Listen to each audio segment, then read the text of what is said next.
your rights, know the laws. Know the laws in your state. Do you live in a stop and ID state? If so, you might want to know. What does that mean? It means that even if you're walking down the street minding your own business, the police can simply ask you for your ID, and you are legally required by statute to provide that upon request. That's called a stop and ID. Stop and ID statute. Do you have one? I'm going to name off some of the states that pretty much have something like that. All right, I encourage you to do your research no matter what. I'm not a lawyer, not a legal expert. I'm not providing legal advice, but it's something worth talking about. There was a situation in Detroit, Michigan, where two black college students, or at least one was a black college student, he was majoring in criminal justice, interesting enough. They were driving down the street. They went into a chicken, fish place, whatever, to get some food, and the police officers followed them. Two white officers, really aggressive, walked into the place. One of the officers said, "Hey, what did you say in the parking lot?" in a really aggressive tone. It's all captured on video. That's really their only saving grace here, because otherwise it would have been the police's word versus these guys' word. Well, the guys were calm, collect again, but then the police officers asked for their ID. And since one of the guys was at least a college student and was majoring in criminal justice, he knew that he wasn't required to offer the ID in the state of Michigan. Well, the officers, they didn't like that. They got really aggressive. One officer got up in one of the brothers' faces, and he went in with, got right real close and came in. Like he was gonna point or something. He was coming in right at his face. So just as a responsive gesture, one of the brothers did something like this, sort of brush away the hand. Well, apparently that's assaulting a police officer. So then, at the very second later, that police officer went in and punched him in the face, then punched his brother in the face. Then the brothers fought back. they definitely held their ground against the police. Eventually, they were charged with assaulting a police officer, which I thought was absolutely crazy. You know, police were looking for trouble in that situation. You know, we got to keep in mind that not all police are like that. There's good cops, there's bad cops, there's good people and bad people in all professions, but it's too much of this going on. Anyway, these guys are able to get their own attorney, which a lot of poor black people are not able to do. A lot of poor white people aren't able to do.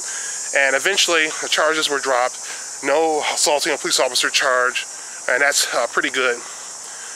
But, you know, if there were no video there, it would have been their word versus the cops. They would have been in big trouble. So a lot of people are vulnerable in areas like Detroit and all over the country. It's sad that you have this us versus them mentality, you know, a lot of law enforcement. It's not in all law enforcement, because you go into some departments, especially state police, at least around my area, and it's, you know, it's night and day. You know, they're one of us. There's people like your neighbors or whatever. A lot of places you go and it's like, oh, they don't like us. You know, so I'm not talking about any particular department, but you know, I do think there needs to be a breakdown of that. We don't need all this division between the people and the people in government.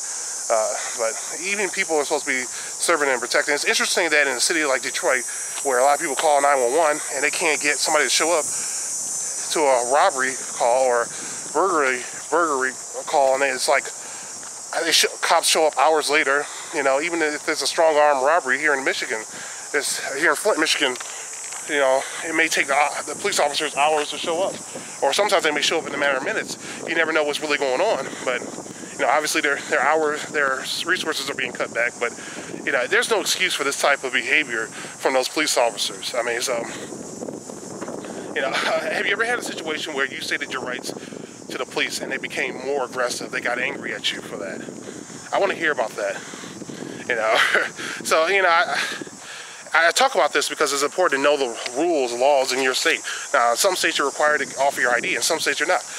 Keep this in mind. If you have a concealed carry permit, you are often required to show your ID no matter what. In the state of Michigan, I'm required to show my ID simply as a condition of having a concealed pistol license. So keep that in mind. Here are the states where, you know, if you're walking down the street and the police simply ask for your ID, you have to provide your ID straight up, or a full address, name, all that stuff. Okay. Alabama, Arizona, Arkansas, Colorado, Delaware, Florida, Georgia, Illinois, Indiana, Kansas, Louisiana, Missouri, Montana, Nebraska, Nevada, New York, North Dakota, New Mexico, Ohio, Rhode Island, Texas, Utah, Vermont, and Wisconsin. According to my researches, those are stop and ID states, some type of stop and ID statute. The rules vary from state to state. Do your own research on this stuff and share your thoughts on the issues right here. Stop and ID. Do you think the police should be able to stop and ID people? Share your opinions. And how would you have handled that situation in Detroit? You can actually watch the video. I'll find a link for you guys. Thanks for watching. Thanks for listening. And don't forget, the future belongs to those who prepare for it today. Bye.